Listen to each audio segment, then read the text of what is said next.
नमस्कार दोस्तों, आप सभी का स्वागत है हमारे YouTube channel BCS basic physics में। आज के इस वीडियो में हम अध्ययन करेंगे नाभिकीय संलयन अभिक्रियाओं के बारे में। ये जो टॉपिक है वो कक्षा 12 NCERT की पाठ्यपुस्तक के 13वें चैप्टर नाभिक से हमने लिया है। इस वीडियो में हम अध्ययन करेंगे कि नाभिकीय संलयन अभिक्रियाएं होती क्या है। कुछ एग्जाम्पल्स यहां पर हम देखेंगे, साथ में हम चर्चा करेंगे सूर्य तथा तारों पर होने वाली नाभिकीय संलयन अभिक्रियाओं के बारे में। विद्यार्थियों, यदि आप हमारे YouTube चैनल पर नए हैं तो चैनल को सब्सक्राइब कर लीजिए, साथ में बेल आइकन भी दबा दीजिए ताकि आपको आगे की वीडियोज की नोटिफिकेशन मिलते रहें। अब इस वीडियो को स्टार्ट करते हैं। सबसे पहले हम बात करेंगे नाभिकीय अभिक्रियाओं के बारे में। तो देखिए, वे अभिक्रियाएं जिनमें नए नाभिकों का निर्माण होता हो नाभिकीय अभिक्रियाएं कहलाती है। और जो नाभिकीय अभिक्रियाएं हैं वो दो प्रकार की होती है, नाभिकीय विखंडन अभिक्रियाएं तथा नाभिकीय संलयन अभिक्रियाएं। हमने नाभिकीय विखंडन अभिक्रियाओं से संबंधित वीडियो बना लिया है, देख लिया है। उसके पश्चात नाभिकीय विखंडन अभिक्रिया पर आधारित एक उनका अनुप्रयोग नाभिकीय रिएक्टर भी हमने समझ लिया है। आज के इस वीडियो में हम नाभिकीय अभिक्रियाओं का जो दूसरा प्रकार है वो हम पढ़ने जा रहे हैं, और सेकंड जो प्रकार है वो है नाभिकीय संलयन अभिक्रियाएं। देखिए, नाभिकीय संलयन अभिक्रियाएं किसे कहा जाता है कि जब दो या दो से अधिक हल्के नाभिक आपस में मिलकर एक भारी नाभिक का निर्माण करते हैं तो उन अभिक्रियाओं को नाभिकीय संलयन अभिक्रियाएं कहते हैं। एक बार फिर से सुन लीजिए, हमारे पास में दो हल्के नाभिक होंगे और दोनों आपस में मिलेंगे और एक भारी नाभिक का निर्माण करेंगे, और उस दौरान अत्यधिक मात्रा में ऊर्जा का उत्सर्जन भी होगा। तो इन अभिक्रियाओं को हम नाभिकीय संलयन अभिक्रियाएं कहते हैं। इन अभिक्रियाओं को नाभिकीय संलयन अभिक्रियाएं कहा जाता है। क्लियर? देखिए, हमने इसी चैप्टर के अंदर प्रति न्यूक्लियन बंधन ऊर्जा तथा द्रव्यमान संख्या के मध्य एक ग्राफ देखा था। उस ग्राफ में हमने देखा था कि जिन नाभिकों की द्रव्यमान संख्या 30 से कम होती है उनकी प्रति न्यूक्लियन बंधन ऊर्जा कम होती है, 8 मेगा इलेक्ट्रॉन वोल्ट से काफी कम होती है। अर्थात जिन उन नाभिकों की का जो स्थायित्व है वो भारी नाभिकों की तुलना में कम होता है। एक बार देखिए, मैं आपको याद दिलाता हूं, प्रति न्यूक्लियन बंधन ऊर्जा तथा द्रव्यमान संख्या के मध्य हमने जब ग्राफ खींचा था तो उस ग्राफ में हमने देखा था कि जिन नाभिकों की द्रव्यमान संख्या 30 से कम होती है उनके लिए प्रति न्यूक्लियन बंधन ऊर्जा 8 मेगा इलेक्ट्रॉन वोल्ट से कम होती है। हम आपको बता दें कि किसी नाभिक के लिए प्रति न्यूक्लियन बंधन ऊर्जा उस नाभिक के स्थायित्व को बताती है। किसी नाभिक के लिए EBN का मान अर्थात प्रति न्यूक्लियन बंधन ऊर्जा का मान जितना ज्यादा है वो नाभिक उतना ही ज्यादा स्थायी है। EBN का मान जितना कम है वो नाभिक उतना ही कम स्थायी है। तो EBN का मान नाभिक के स्थायित्व को बताता है। तो जो हल्के नाभिक होते हैं जिनकी द्रव्यमान संख्या बहुत कम होती है वो यदि भारी नाभिकों का निर्माण करते हैं तो उनकी प्रति न्यूक्लियन बंधन ऊर्जा बढ़ जाती है, अर्थात उनका स्थायित्व बढ़ जाता है। तो हल्के नाभिक आपस में मिलकर भारी नाभिकों का निर्माण कर लेते हैं, अर्थात वो पहले की तुलना में ज्यादा स्थायी हो जाते हैं। तो उस घटना को हम कह रहे हैं नाभिकीय संलयन अभिक्रिया। तो नाभिकीय संलयन अभिक्रिया में दो हल्के नाभिक आपस में मिलेंगे और एक भारी नाभिक का निर्माण करेंगे, तो उस अभिक्रिया को हम नाभिकीय संलयन अभिक्रिया कहते हैं। मैं एक बार डेफिनेशन पुट कर देता हूं, फिर एग्जांपल भी आपके सामने रखेंगे। देखिए क्या है डेफिनेशन, कि जब दो या दो से अधिक हल्के नाभिक आपस में मिलकर जब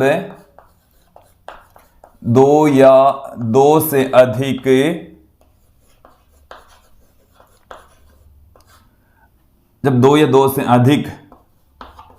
हल्के नाभिक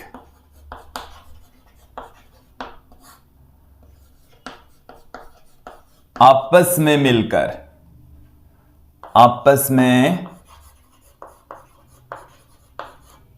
मिलकर भारी नाभिक का निर्माण करें, भारी नाभिक का निर्माण करें, कोमा नाभिकीय संलयन अभिक्रिया कहलाती है। नाभिकीय संलयन अभिक्रिया कहलाती है। नाभिकीय संलयन अभिक्रिया कहलाती है। नाभिकीय संलयन अभिक्रिया कहलाती है। देखिए यहां पर इसके डेफिनेशन में समझ लीजिए कि दो नाभिक ले सकते हैं, दो से ज्यादा भी ले सकते हैं, हल्के नाभिक लेंगे और वो हल्के नाभिक आपस में मिलकर एक भारी नाभिक का निर्माण करते हैं, तो उस घटना को हम नाभिकीय संलयन अभिक्रिया कहते हैं। वो जो रिएक्शन है उसको हम न्यूक्लियर फ्यूजन रिएक्शन कहते हैं। क्लियर? नाभिकीय संलयन अभिक्रिया कहा जाता है। अब मैं आपके सामने कुछ नाभिकीय संलयन अभिक्रिया के एग्जांपल्स पुट कर देता हूं, जिससे हम बेटर तरीके से इसको समझ पाएंगे कि एक हाइड्रोजन परमाणु दूसरे हाइड्रोजन परमाणु के साथ में मिलकर ड्यूटेरियम का निर्माण कर लेता है, H12 का निर्माण कर लेता है। H12 और H12 आपस में मिलकर 2He3 का निर्माण कर सकते हैं, H13 का निर्माण भी कर सकते हैं। दोनों एग्जांपल्स हम आपके सामने रखने वाले हैं। नाभिकीय संलयन अभिक्रियाओं में पहला जो उदाहरण है वो देखिए कि मैं यहां पर लेकर चल रहा हूं। हमारे पास में एक हाइड्रोजन का परमाणु है, ये एक अन्य हाइड्रोजन के परमाणु के साथ में संलयित होता है, मतलब आपस में मिल रहे हैं। तो ये जब दोनों आपस में मिलते हैं तो यहां पर हमें मिलेगा H12। H12 हो गया, ये हाइड्रोजन का ही एक समस्थानिक है जिसको हम ड्यूटेरियम कह रहे हैं। देखिए यहां पर आप देखेंगे कि द्रव्यमान संख्या तो संरक्षित है, बट जो परमाणु क्रमांक है वो संरक्षित नहीं है। तो यहां से एक पॉजिट्रॉन का उत्सर्जन होता है, पॉजिट्रॉन के साथ में एक अन्य कण का उत्सर्जन होता है जो हमने पहले ही पढ़ लिया है। ये पॉजिट्रॉन निकल रहा है बाहर, साथ में यहां पर एक न्यूट्रिनो नामक कण का भी उत्सर्जन होता है। साथ में यहां पर अपार ऊर्जा का उत्सर्जन होता है। एक बहुत ही कम द्रव्यमान वाला जो कण है उससे भी 0.42 मेगा इलेक्ट्रॉन वोल्ट ऊर्जा का उत्सर्जन होता है। नाभिकीय संलयन अभिक्रियाओं में नाभिकीय विखंडन अभिक्रियाओं की तुलना में ज्यादा ऊर्जा का उत्सर्जन होता है। क्लियर? मैं अन्य एग्जांपल और ले लेता हूं यहां पर आपके सामने।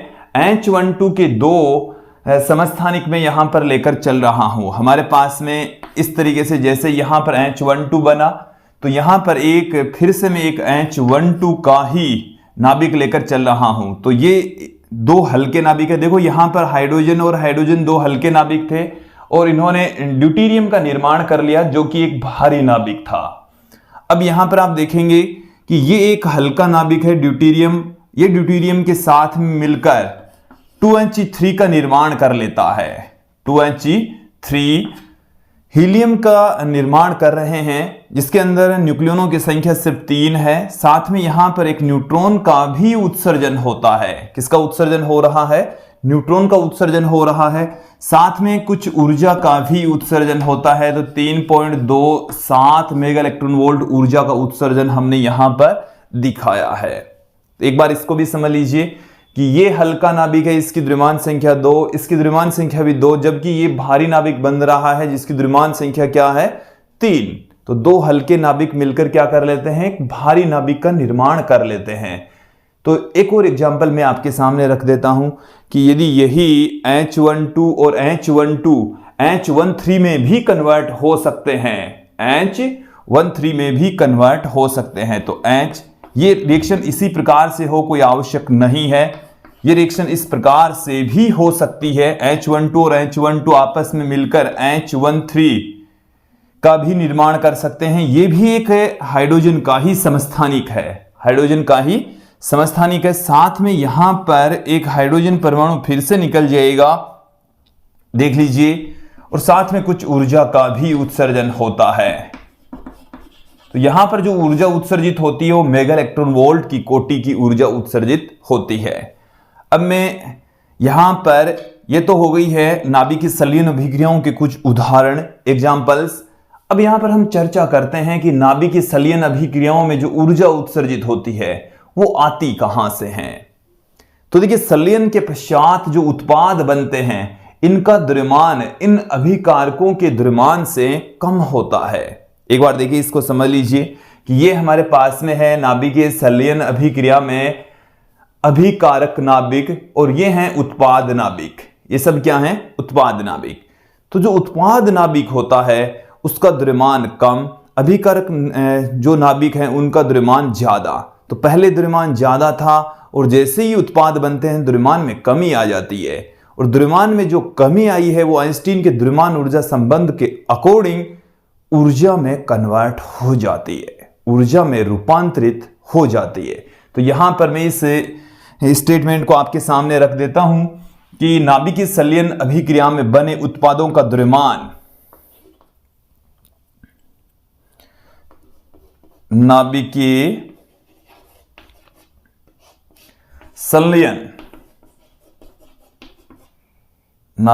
संलयन अभिक्रियाओं में बने उत्पादों का द्रव्यमान,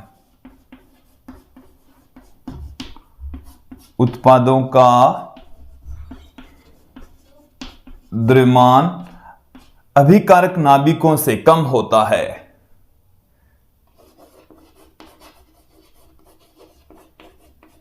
अभिकारक नाभिकों से कम होता है। द्रव्यमान में आई ये कमी, तो उत्पाद बना तो द्रव्यमान में कमी आ गई। तो उत्पाद में आई ये कमी या द्रव्यमान में आई ये जो कमी है वो आइंस्टीन के द्रव्यमान ऊर्जा संबंध के अकॉर्डिंग ऊर्जा में कन्वर्ट हो जाते हैं। द्रव्यमान में आई यह कमी, द्रव्यमान में आई यह कमी आइंस्टीन के द्रव्यमान ऊर्जा संबंध के अकॉर्डिंग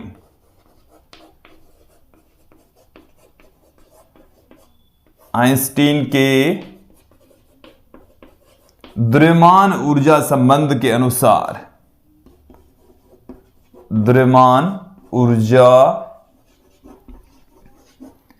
संबंध के अनुसार ऊर्जा में बदल जाती है। तो देखिए E बराबर mc² के अकॉर्डिंग जो द्रव्यमान है वो ऊर्जा में कन्वर्ट हो जाता है। यहां तक समझ में आ जाना चाहिए कि जो उत्पाद यहां पर बनते हैं, देखिए इस चैप्टर में हमने ज्यादातर, चाहे वो रेडियो एक्टिव अभिक्रियाएं हो, चाहे वो नाभिकीय विखंडन हो, नाभिकीय संलयन हो या अन्य नाभिकीय जो अभिक्रियाएं होती है, उन सभी में हमने देखा कि जो उत्पाद यहां पर बनते हैं उनका द्रव्यमान अभिकारकों के द्रव्यमान से कम होता है, और द्रव्यमान में आई जो कमी है वो आइंस्टीन के द्रव्यमान ऊर्जा संबंध के अकॉर्डिंग ऊर्जा में कन्वर्ट हो जाती है। तो यहां पर अपार मात्रा में ऊर्जा का उत्सर्जन होता है। एक एग्जाम्पल के जरिए भी हम यहां पर समझ लेंगे कितनी ऊर्जा निकलती है। तो देखिए, ये जो नाभिकीय संलयन अभिक्रिया है ये सामान्य परिस्थितियों में होने वाली अभिक्रिया नहीं है। ऐसा नहीं हो सकता कि भाई एक हाइड्रोजन परमाणु दूसरे हाइड्रोजन परमाणु के साथ में मिलकर ड्यूटेरियम का निर्माण कर लें या हीलियम का निर्माण कर लें, ऐसा नहीं है। इनके लिए कुछ कंडीशंस हैं, कुछ शर्तें हैं, और वो जो शर्तें यहां पर लागू होती है तो ही नाभिकीय संलयन अभिक्रियाएं होती है। देखिए शर्तें ध्यानपूर्वक सुन लीजिए। नाभिकीय संलयन अभिक्रिया के लिए सबसे जो महत्वपूर्ण शर्त है वह अत्यधिक ज्यादा, बहुत ज्यादा मात्रा में ताप होना चाहिए। तो लाखों डिग्री सेंटीग्रेड का ताप जब होता है, 10⁷ केल्विन का जब ताप होता है, तब नाभिकीय संलयन अभिक्रियाएं संपन्न होती है। नाभिकीय संलयन अभिक्रियाओं के लिए तापमान लाखों डिग्री सेंटीग्रेड होना चाहिए, उच्च दाब होना चाहिए। दाब का मान भी क्या होना चाहिए? उच्च होना चाहिए। इसके साथ में ये जो नाभिक हैं वो बिल्कुल पास पास में होना चाहिए। इनके मध्य की जो संलित होने वाले नाभिक हैं, इनके मध्य की जो दूरी है वो नाभिक की दूरी की कोटि की होनी चाहिए। मतलब 10⁻⁻14 से 10⁻−15 मीटर की इनके बीच में डिस्टेंस होनी चाहिए। बहुत कम दूरी होगी तभी ये संलयित होंगे। बहुत अधिक दूरी पर उपस्थित हैं तो ये जो आपस में संलयित हो, आपस में मिलें, आवश्यक नहीं है, मिलेंगे भी नहीं। क्लियर? तीसरी जो कंडीशन है कि संलयित होने वाले जो पदार्थ हैं नाभिक हैं उनकी मात्रा अधिक होनी चाहिए। तो 3 ये आवश्यक कंडीशंस हैं और ये तीनों कंडीशन लागू कर देते हैं तो नाभिकीय संलयन अभिक्रिया होगी। तो नाभिकीय संलयन अभिक्रिया के लिए आवश्यक शर्तें देखिए कौन कौन सी शर्तें हैं। नाभिकीय संलयन अभिक्रिया के लिए शर्तें, संलयन अभिक्रिया की शर्तें कौन कौन सी शर्तें हैं। पहली और आवश्यक जो कंडीशन है, उच्च ताप होना चाहिए। तापमान कैसा होना चाहिए? उच्च, बहुत ज्यादा तापमान होना चाहिए। और तापमान यदि बहुत ज्यादा है, लाखों डिग्री सेंटीग्रेड का जब तापमान होता है तब नाभिकीय संलयन अभिक्रियाएं होती है। और तापमान 10⁷ केल्विन की कोटि का होना चाहिए। तापमान कितना होना चाहिए? 10⁷ केल्विन की कोटि का होना चाहिए। उच्च दाब होना चाहिए। दाब भी क्या होना चाहिए? बहुत ज्यादा होना चाहिए, तब जाकर नाभिकीय संलयन अभिक्रियाएं संपन्न होती है। क्लियर? उसके पश्चात अगली जो कंडीशन है कि नाभिकों के मध्य संलयित होने वाले नाभिकों की दूरी कम होनी चाहिए। होने वाले नाभिकों की दूरी अल्प होनी चाहिए। अल्प, और देखो ये जो दूरी है ना अल्प, वो 10⁻14 मीटर से 10⁻15 मीटर की कोटि की होनी चाहिए। 10⁻14 मीटर से 10⁻15 मीटर की डिस्टेंस है तो ही दोनों नाभिक आपस में संलयित होंगे, अन्यथा नहीं होंगे। क्लियर? इसके साथ में यदि हम बात करें संलयित होने वाले पदार्थ की मात्रा, नाभिकों की संख्या अधिक होनी चाहिए। संलयित होने वाले नाभिकों की संख्या अधिक होनी चाहिए। नाभिकों की मात्रा अधिक होनी चाहिए। क्लियर? तो देखिए ये थी कुछ नाभिकीय संलयन अभिक्रियाओं के आवश्यक शर्तें, कुछ एग्जाम्पल्स हमने यहां पर देखे। अब यहां पर हम बात करेंगे सूर्य एवं तारों पर होने वाली नाभिकीय संलयन अभिक्रियाओं के बारे में। एक बार मैं यहां से इन सबको हटा देता हूं, फिर हम चर्चा करेंगे सूर्य एवं तारों पर होने वाली नाभिकीय संलयन अभिक्रियाओं के बारे में। अब यहां पर हम चर्चा करेंगे सूर्य और तारों पर होने वाली संलयन अभिक्रियाओं के बारे में। विद्यार्थियों, सूर्य और तारे ऐसे आकाशीय पिंड होते हैं जो स्वयं प्रकाश उत्पन्न करते हैं, जबकि बहुत सारे खगोलीय पिंड होते हैं जो स्वयं प्रकाश का उत्सर्जन नहीं करते, लेकिन जो भी तारे होते हैं वो स्वयं प्रकाश का उत्सर्जन करते हैं। सूर्य भी एक तारा है। अब देखिए यहां सूर्य और तारों पर प्रकाश का उत्सर्जन कैसे हो पाता है, इतनी ऊर्जा कहां से आ पाती है? तो ऐसा माना जाता है कि सूर्य और तारों पर नाभिकीय संलयन अभिक्रियाएं हो रही है और उन नाभिकीय संलयन अभिक्रियाओं में बहुत अधिक मात्रा में ऊर्जा का उत्सर्जन होता है। तो यहां पर जो सूर्य है उस पर होने वाली संलयन अभिक्रियाएं हम आपको बताने वाले हैं, समझाने वाले हैं। ऐसा माना जाता है कि सूर्य और तारों पर हाइड्रोजन गैस प्रचुर मात्रा में है, काफी मात्रा में है, और वो हाइड्रोजन गैस आपस में संलयित होकर हीलियम का निर्माण कर रहे हैं, अर्थात हल्के नाभिक आपस में मिलकर भारी नाभिक का निर्माण कर रहे हैं। और देखिए सूर्य की जो क्रोड है उसका तापमान नाभिकीय संलयन अभिक्रिया के लिए आवश्यक तापमान के बराबर होता है। सूर्य की जो क्रोड है उसका जो तापमान होता है वो 1.5 × 10⁷ केल्विन होता है। तो नाभिकीय संलयन अभिक्रिया के लिए उच्च तापमान की आवश्यकता होती है और वो जो उच्च तापमान है वो सूर्य की क्रोड में मौजूद होता है। ऐसा माना जाता है कि सूर्य की क्रोड में हाइड्रोजन गैस प्रचुर मात्रा में है और हाइड्रोजन परमाणु आपस में संलित होकर, हाइड्रोजन नाभिक आपस में संलित होकर हीलियम नाभिक का निर्माण कर रहे हैं। हीलियम नाभिक आपस में संलित होकर हो सकता है वो कार्बन का निर्माण कर रहे हो।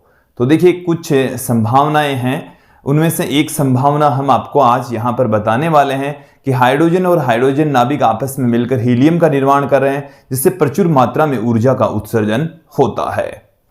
देखिए हाइड्रोजन और हाइड्रोजन आपस में मिलकर जब हीलियम का निर्माण करते हैं तो उसको हम प्रोटॉन प्रोटॉन चक्र या हाइड्रोजन हाइड्रोजन चक्र भी कहते हैं। तो आज हम आपको इस वीडियो में बताने वाले हैं हाइड्रोजन हाइड्रोजन चक्र या प्रोटॉन प्रोटॉन चक्र क्या होता है। देखिए प्रोटॉन प्रोटॉन चक्र या हाइड्रोजन हाइड्रोजन चक्र है वो सूर्य पर होने वाली संलयन अभिक्रिया ही होती है, जिससे अपार ऊर्जा का उत्सर्जन होता है और उसका बहुत ही कम हिस्सा पृथ्वी पर पहुंचता है, वो छोटा सा हिस्सा पृथ्वी के ऊपर पहुंच रहा है। तो देखिए यहां पर आप ध्यान देंगे, मैं यहां पर लेकर चल रहा हूं कुछ नाभिकीय संलयन अभिक्रियाएं जो सूर्य के ऊपर हो रही है। तो देखिए पहली जो अभिक्रिया है वो मैं आपके सामने रख रहा हूं कि वहां पर दो हाइड्रोजन परमाणु मिलकर, एक ये हाइड्रोजन परमाणु है और ये एक दूसरा हाइड्रोजन परमाणु है, और ये दोनों जब आपस में संलयित होते हैं तो H12 का निर्माण करते हैं। ये किसका निर्माण कर रहे हैं? H12 का निर्माण करते हैं। देखिए यहां पर द्रव्यमान संख्या 1 + 1 2 हो जाती है, लेकिन परमाणु क्रमांक 1 रह गया। साथ में यहां पर पॉजिट्रॉन का उत्सर्जन होता है। रिएक्शन अभी हमने थोड़ी देर पहले भी नाभिकीय संलयन अभिक्रियाओं के उदाहरण में भी बताई थी। तो पॉजिट्रॉन के साथ में न्यूट्रिनो नामक कण का उत्सर्जन होता है और इस अभिक्रिया में 0.42 मेगा इलेक्ट्रॉन वोल्ट ऊर्जा का उत्सर्जन होता है। तो ये हमने दिखाई है आपको पहली समीकरण। जो सूर्य पर होने वाली अभिक्रिया है उसको हम 4 स्टेप के जरिए समझेंगे।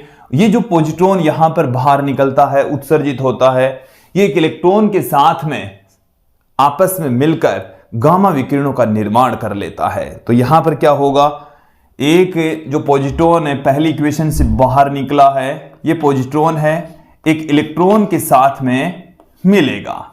इसको हम कहते हैं युग्म विनाश, और इस युग्म विनाश की घटना में यहां पर गामा विकिरणों का उत्सर्जन होता है। गामा विकिरणों के उत्सर्जन में 1.02 मेगा इलेक्ट्रॉन वोल्ट ऊर्जा का भी उत्सर्जन होता है। यह आ गई इक्वेशन नंबर 2, समीकरण 2। अब ये जो यहां से H12 निकला, ड्यूटेरियम निकला है, ये एक फिर से एक हाइड्रोजन के साथ में संलयित होगा। तो देखिए H12 आपस में मिलकर किसका निर्माण कर लेते हैं? H12, ये यहां वाला H12 है, ये एक हाइड्रोजन परमाणु के से फिर से संलयित होता है, और ये जब संलयित होगा तो 2He3 का निर्माण कर लेता है। 2He3, देखो यहां पर परमाणु क्रमांक संरक्षित रह रहा है, द्रव्यमान संख्या संरक्षित रह रही है, लेकिन यहां पर ये जो नाभिक बनता है वो अस्थायी नाभिक बनता है, गामा विकिरण का उत्सर्जन करके स्थायी नाभिक का निर्माण कर लेता है। साथ में यहां पर भी अपार ऊर्जा का उत्सर्जन होता है, 5.49 मेगा इलेक्ट्रॉन वोल्ट ऊर्जा का उत्सर्जन होता है। ये आ गई है इक्वेशन नंबर 3। हम आपको समझाएंगे, जैसे हमने आपको बताया था कि यूरेनियम का जब नाभिक विखंडित होता है, एक नाभिक जब विखंडित होता है तो लगभग 200 मेगा इलेक्ट्रॉन वोल्ट ऊर्जा का उत्सर्जन होता है।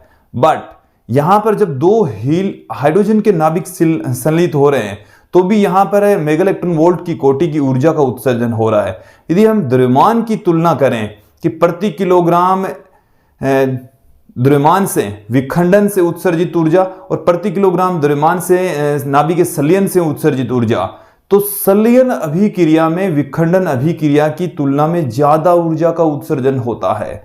तो संलयन अभिक्रिया में नाभिक की जो संलयन अभिक्रिया है उससे नाभिक की ऊर्जा जो उत्सर्जित होती है उसकी मात्रा विखंडन की तुलना में अधिक होती है। क्लियर? अब देखिए जो चौथी इक्वेशन है वो पहली, दूसरी और तीसरी इक्वेशन जब दो बार हो जाएगी, जब कितनी बार हो जाएगी? दो बार, तब जाकर चौथी इक्वेशन होगी। तब जाकर कौन सी इक्वेशन होगी? चौथी इक्वेशन होगी। तो देखिए इक्वेशन नंबर 1 जब 2 बार होगी, ये 2 बार होगी, तब ये 2 बार होगी, तो यहां पर 2He3 2 बन जाएंगे और दोनों 2He3 यहां पर हमारे अब काम में आएंगे। ये यहां पर एक 2He3 है, फिर से एक 2He3 बन रहा है और ये दोनों आपस में मिलकर 2He4 का निर्माण कर लेते हैं। ये यहां पर बन चुका है 2He4 और देखो यहां से 2He4 बन चुका है, साथ में यहां पर दो हाइड्रोजन के नाभिक भी बाहर निकलते हैं। साथ में यहां पर किसका उत्सर्जन होगा? दो हाइड्रोजन के नाभिकों का उत्सर्जन होगा। साथ में आप देखेंगे यहां पर 12.85 मेगा इलेक्ट्रॉन वोल्ट ऊर्जा का भी उत्सर्जन होता है। तो ये चौथी अभिक्रिया तभी होगी जब पहली, दूसरी और तीसरी अभिक्रियाएं दो बार हो जाए। ये 2 बार संपन्न होती है, 2 बार संपन्न होती है, तब जाकर तीनों इक्वेशन जब 2 बार संपन्न होती है तब चौथी 1 बार संपन्न होती है। क्यों? क्योंकि इस इक्वेशन के अंदर तो 2He3 2 प्रयोग में आ रहे हैं, जबकि यहां पर 2 तब बनेंगे जब ये इक्वेशंस 2 बार हो जाएगी। देखो ये 2He3 कब बनेगा? एक बार ये दोनों इक्वेशन एक बार हो तब ये 1 बनेगा। फिर ये 2 बनाने हैं हमारे को यहां पर, तो ये पहली, दूसरी, तीसरी इक्वेशन 2 टाइम्स होनी चाहिए। क्लियर? कुल मिलाकर सूर्य पर होने वाली जो अभिक्रिया है उसको मैं आपको समझा देता हूं। इस सूर्य पर कौन सी अभिक्रिया हो रही है? तो सूर्य पर होने वाली अभिक्रिया के लिए हम क्या करेंगे? इक्वेशन नंबर 1 को 2 से गुणा करेंगे, फिर उसको जोड़ देंगे। इक्वेशन नंबर 2 को भी 2 से गुणा करेंगे, फिर उसको जोड़ देंगे। इक्वेशन नंबर 3 को भी 2 से गुणा करेंगे और फिर उसको इक्वेशन नंबर 4 में जोड़ देंगे। तब हमें देखिए क्या मिल रहा है। इक्वेशन नंबर 1 को देखो, यहां पर एक एक करके मैं सभी जो नाभिक है, कण है, उनके बारे में यहां पर टोटल करके पुट कर रहा हूं। यहां पर हाइड्रोजन के बारे में देखिए, हाइड्रोजन का एक परमाणु, हाइड्रोजन का दूसरा परमाणु, तो 2 हाइड्रोजन यहां पर मिल रहे हैं। मैं एक बार इसके लेफ्ट हैंड साइड ले रहा हूं, तो 1 हाइड्रोजन, 2 हाइड्रोजन और ये 3 हाइड्रोजन। 3 हाइड्रोजन है पहली, दूसरी और तीसरी इक्वेशन में। ठीक है, तो ये 2 बार हो रही है, तो कुल मिलाकर इधर हो गए 6 हाइड्रोजन और इसमें इधर निकल गए 2 हाइड्रोजन, तो कुल मिलाकर इधर 4 हाइड्रोजन प्रयोग में आए। तो ये मैंने लिख दिए हैं, हाइड्रोजन परमाणु इसमें प्रयुक्त हुए 4। क्लियर? तो अब हाइड्रोजन परमाणु मैंने यहां पर निपटा दिए हैं, इधर पुट कर दिया है। अब देखिए इधर जो पॉजिट्रॉन बाहर निकला, एक बार तो ये इक्वेशन समझ में आ गई आपके।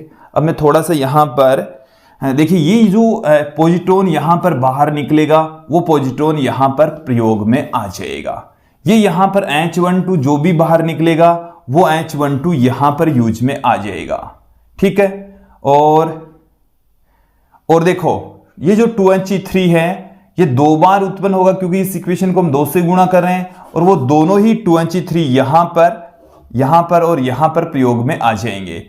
और ये हाइड्रोजन के बारे में हमने पहले ही, तीनों चारों हाइड्रोजन के बारे में पहले ही लिख दिया है। तो इस साइड में हमारे पास में क्या बचा है, ये हमने कर दिया कैलकुलेशन की। यहां से 2He3 बाहर निकले, दोनों यहां पर काम में आ गए। हाइड्रोजन की संख्या हमने कैलकुलेट करके लिख दी है। पॉजिट्रॉन यहां से निकला, इधर काम में आ गया, एक ही इलेक्ट्रॉन रह गए हैं। तो इस इक्वेशन को जब 2 से गुणा करेंगे तो यहां पर 2 इलेक्ट्रॉन प्रयोग में आएंगे। और देखिए किसका निर्माण कर रहे हैं, ये यहां पर लेफ्ट हैंड साइड समाप्त हो चुकी है। देखिए इस इक्वेशन के अंदर हमारे पास में क्या बचा है, यहां से हमें मिलता है एक तो 2He4, हमें क्या प्राप्त हो रहा है, 2He4 प्राप्त हो रहा है। क्लियर? 2He4 मिल रहा है। साथ में देखें ये इसकी कैलकुलेशन हमने इधर कर ली है, हाइड्रोजन की कैलकुलेशन पहले ही कर ली है। 2He4 को हमने लिख दिया है, 2He3 इधर प्रयोग में आ गया है, पॉजिट्रॉन इधर प्रयोग में आ गया है, ये इसकी कैलकुलेशन पहले ही कर ली है। अब देखो क्या क्या बचा है हमारे पास में। एक तो ये न्यूट्रिनो बचा है, 2 से जब गुणा होगा तो यहां पर 2 न्यूट्रिनो पार्टिकल्स निकलेंगे। साथ में ये जो गामा फोटोन है 1 2 3 और 2 से गुणा होंगे तो 6 गामा फोटोन बाहर निकल जाएंगे। क्लियर?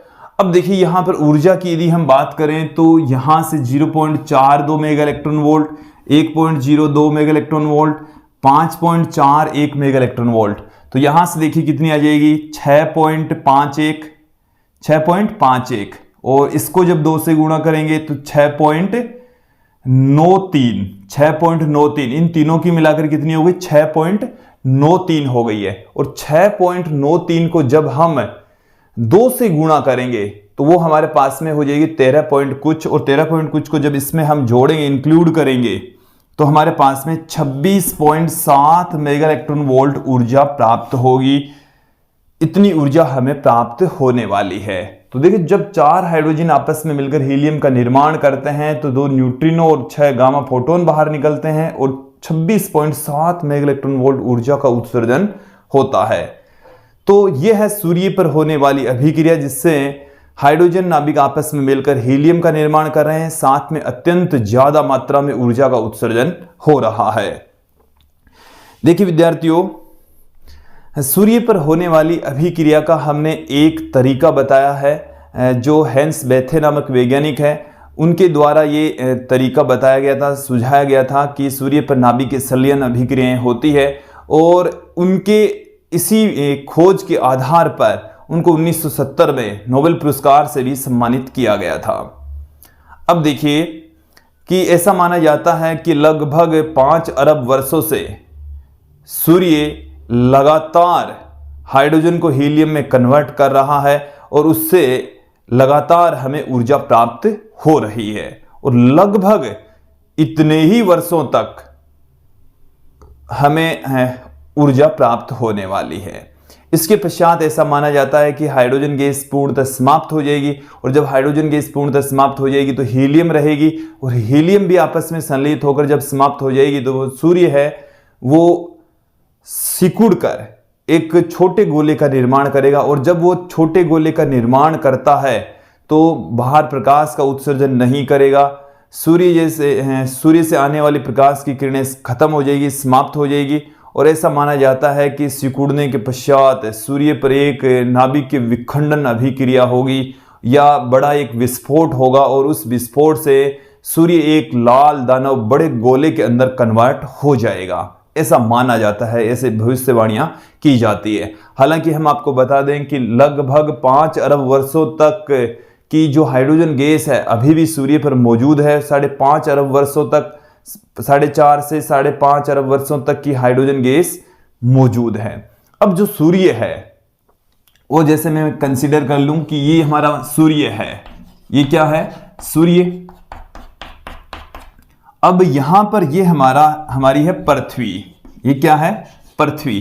तो इस सूर्य का जो प्रकाश है सभी संभव दिशाओं में चारों ओर जा रहा है, लगातार जा रहा है। यदि हम सो भी जाएं तो भी सूर्य का प्रकाश तो निकलता रहता है। ये 24 आवर्स यहाँ पर नाभिकीय संलयन अभिक्रियाएं चल रही है। हमारे यहाँ पर दिन रात होते होंगे, बट सूर्य लगातार नाभिकीय संलयन अभिक्रियाएं करके ऊर्जा का उत्सर्जन कर रहे हैं। तो इसका कुछ हिस्सा, बहुत ही कम हिस्सा पृथ्वी पर, क्योंकि तो पृथ्वी तो बहुत छोटी है और बाकी का जो ब्रह्मांड है बहुत बड़ा है, तो सूर्य पर एक बहुत ही कम मात्रा में सूर्य का प्रकाश पहुंचता है पृथ्वी पर। एक बार इस स्टेटमेंट को फिर से सुन लीजिए कि सूर्य से पृथ्वी पर एक बहुत ही कम मात्रा में प्रकाश पहुंचता है। ठीक है, तो विद्यार्थियों ये थी सूर्य और तारों पर होने वाली नाभिकीय संलयन अभिक्रियाएं, और इस वीडियो में आपने देखा नाभिकीय संलयन अभिक्रियाओं के बारे में। एनसीईआरटी के पाठ्यक्रम के अकॉर्डिंग ये जो टॉपिक था इस चैप्टर का अंतिम टॉपिक था। विद्यार्थियों, यदि आप हमारे YouTube चैनल से हस्तलिखित नोट्स प्राप्त करना चाहते हैं तो इन नंबर पर आप सिर्फ व्हाट्सएप करें। सिर्फ व्हाट्सएप करना है, कॉल किसी भी कंडीशन में ना करें, व्हाट्सएप करें। हम आपके लिए अगला चैप्टर इलेक्ट्रॉनिकी लेकर आएंगे। अर्धचालक युक्तियों के बारे में हम वहां पर पढ़ने वाले हैं, इलेक्ट्रॉनिक्स के बारे में अध्ययन करने वाले हैं। आज के इस वीडियो में इतना ही। धन्यवाद दोस्तों।